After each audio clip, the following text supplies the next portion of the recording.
السلام عليكم ورحمة الله وبركاته. الحمد لله رب العالمين والعاقبة للمتقين، والصلاة والسلام على أشرف الأنبياء والمرسلين نبينا محمد وعلى آله وصحبه أجمعين ومن تبعهم بإحسان إلى يوم الدين، أما بعد. فقال الله عز وجل: أعوذ بالله من الشيطان الرجيم، يريد الله بكم اليسر ولا يريد بكم العسر ولتكملوا العدة ولتكبروا الله على ما هداكم ولعلكم تشكرون۔ سورۃ البقرہ کی آیت نمبر 25 کا آخری حصہ پڑھا گیا ہے، اور آج کے اس درس میں آیت نمبر 185 مکمل ہو رہی ہے۔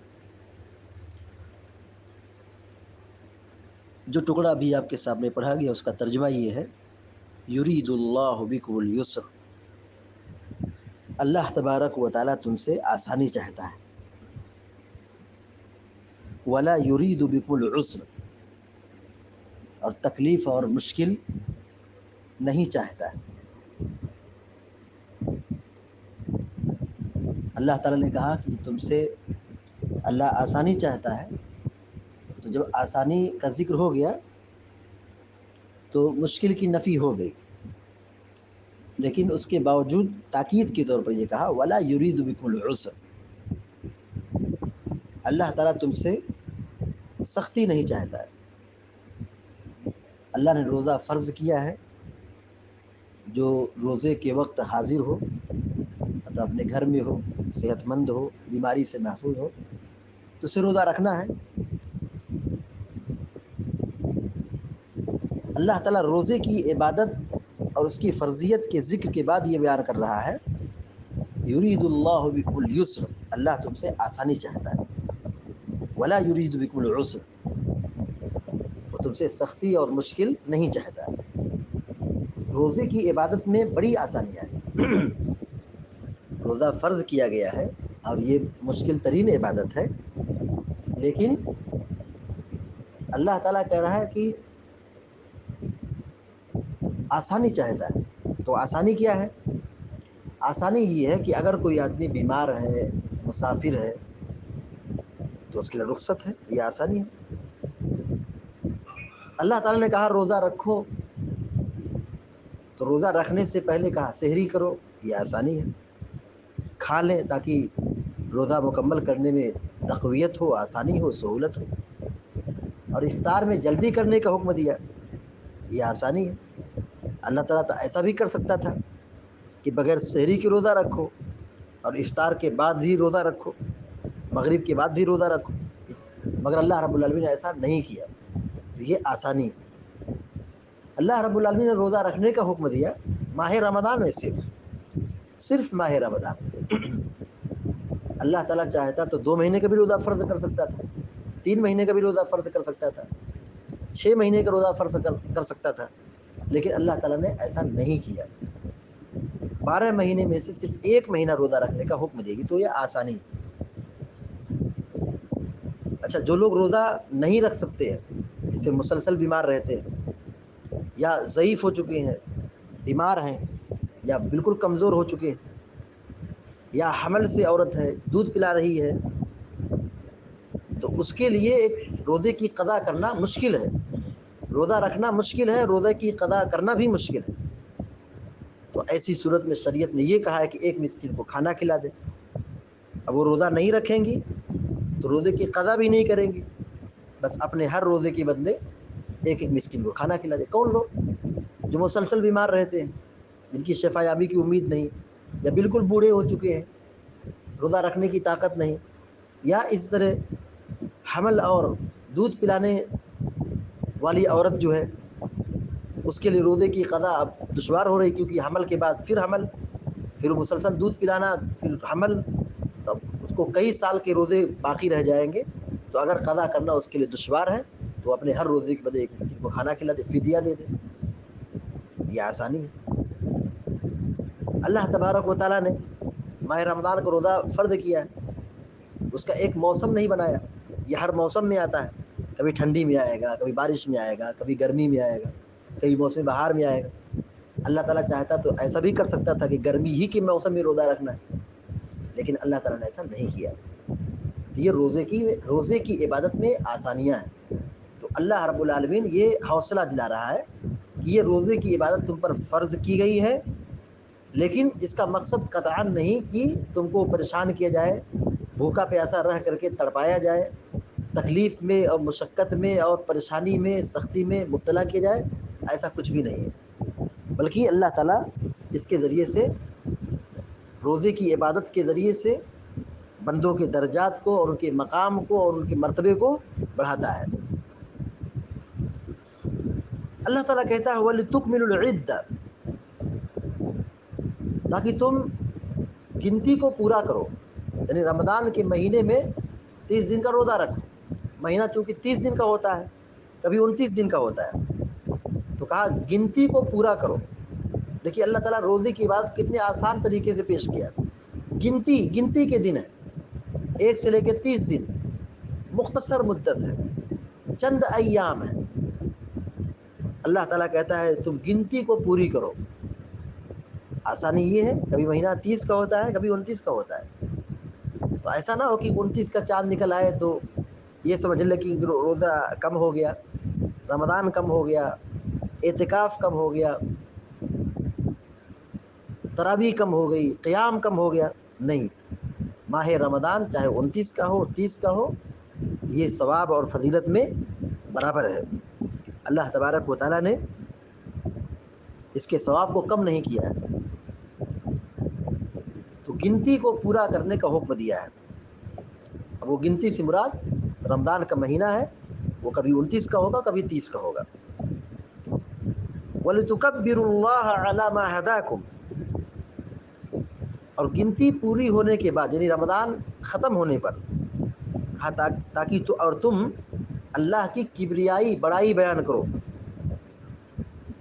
اس بات پر کہ جو اس نے تم کو توفیق دی، ہدایت دی، یعنی ماہ رمضان میں قیام کیے، روزہ رکھے، نیک عمل کیے، تلاوت کیے، صدقات و خیرات کا اہتمام کیے، روزہ رکھے، رمضان کی عبادت میں لگے رہے، رمضان سے فائدہ اٹھاتے رہے، تو اب یہ توفیق ملی، اللہ نے یہ موقع دیا، تو اب یہ مکمل ہو گیا، تو اللہ تعالیٰ کی تعریف بیان کرو، اللہ کی عظمت کو بیان کرو، اللہ کی کبریائی کو بیان کرو، یعنی تکبیرات عید کا اہتمام کرو۔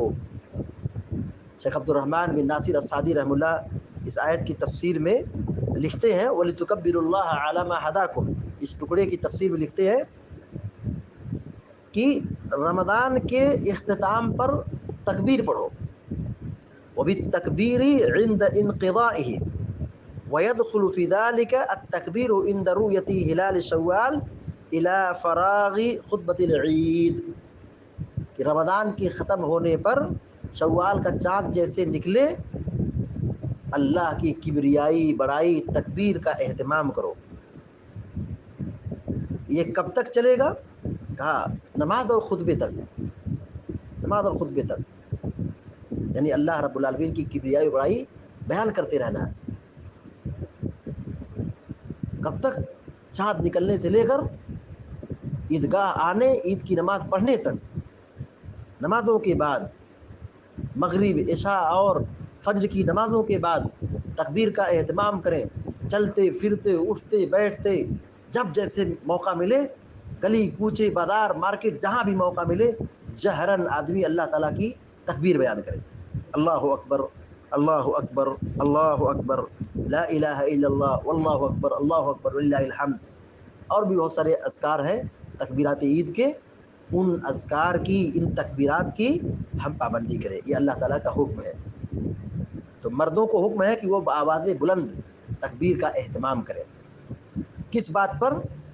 کہ ایسا پیارا مہینہ، مبارک مہینہ ان کو نصیب ہوا کہ جس میں نیکیوں کی توفیق ملتی ہے، گناہ مشکل ہو جاتا ہے، شیطان کو قید کیا جاتا ہے، اور رب کی رحمتیں نازل ہوتی ہیں، بندوں کی گردنوں کو اللہ تعالیٰ آزاد کرتا ہے، دعاؤں کو قبول کرتا ہے، اور اس میں مختلف قسم کی عبادتیں انجام دی جاتی ہیں، روزہ ہے، قیام ہے، تلاوت ہے، صدقات ہے، زکوٰۃ ہے، ذکر و اذکار ہے، دعا ہے، اعتکاف ہے، شب قدر میں جاگنا ہے، مختلف قسم کی عبادتیں بندے کو ملتی ہیں، موقع ملتا ہے، توفیق ملتی ہے۔ تو اب اللہ رب العالمین نے یہ موقع دیا، تو اس نعمت کے اختتام پر، اس عبادت کی تکمیل پر اللہ تعالیٰ کی کبریائی و بڑائی بیان کریں۔ زمانہ جاہلیت میں لوگ اپنے آبا و اجداد کی خوب تعریف بیان کرتے تھے، اپنے آبا و اجداد کو فخر کے طور پر پیش کرتے تھے، مگر اسلام نے کیا حکم دیا؟ اللہ کی تکبیر، اللہ کی عظمت، اللہ کی حمد و ثنا بیان کرو۔ کب؟ رمضان کے بعد بھی، نمازوں کے بعد بھی، حج کے بعد بھی اللہ رب العالمین نے تکبیر کا حکم دیا ہے، وَلَعَلَّكُمْ تَشْكُرُونَ، اور تاکہ تم شکر گزار بن سکو، رب کا شکر ادا کر سکو۔ تو اللہ نے نعمتوں سے نوازا، چاہے ظاہری نعمت یا باطنی نعمت، ان سب نعمتوں پر کے ملنے پر بندے کو شکر گزار ہونا چاہیے۔ شکر گزاری کا معیار کیا ہے؟ وَلَعَلَّكُمْ تَشْكُرُونَ کی تفسیر میں حافظ ابن کثیر رحمۃ اللہ علیہ لکھتے ہیں، اَيْ اِذَا قُمْتُمْ بِمَا أَمَرَ اللَّهُ مِنْ طَاعَتِهِ وَبِأَدَاءِ فَرَائِضِهِ وَتَرْكِ مَحَارِمِهِ وَحِفْظِ حُدُودِهِ فَلَعَلَّكُمْ أَن تَكُونُوا مِنَ الشَّاكِرِينَ بِذَلِكَ۔ حافظ ابن کثیر رحمۃ اللہ لکھتے ہیں کہ تم شکر گزار ہو سکو، بن جاؤ۔ کیا مطلب ہے؟ جب تم اللہ کے اوامر کو، اللہ کے حکموں کو ادا کرو گے، اس کے فرائض کو پورا کرو گے، تو یہ شکر گزاری کا مظہر ہوگا۔ اس کے حرام کردہ چیزوں کو چھوڑ دو گے اور اس کے حدود کی حفاظت کرو گے، تو یہ سب نیکیاں، یعنی اوامر کی بجا آوری اور منہیات اور محرمات سے اپنے آپ کو دور رکھنا، اور اللہ کی حدود کی حفاظت کرنا، اللہ کی بندگی اور عبادت کرنا، یہ اعمال ایسے ہیں جو بندے کو شاکر بناتے ہیں۔ کہا فَلَعَلَّكُمْ أَن تَكُونُوا مِنَ الشَّاكِرِينَ بِذَلِكَ، ان اعمال کی انجام دہی کے واسطے تم شکر گزار بن جاؤ۔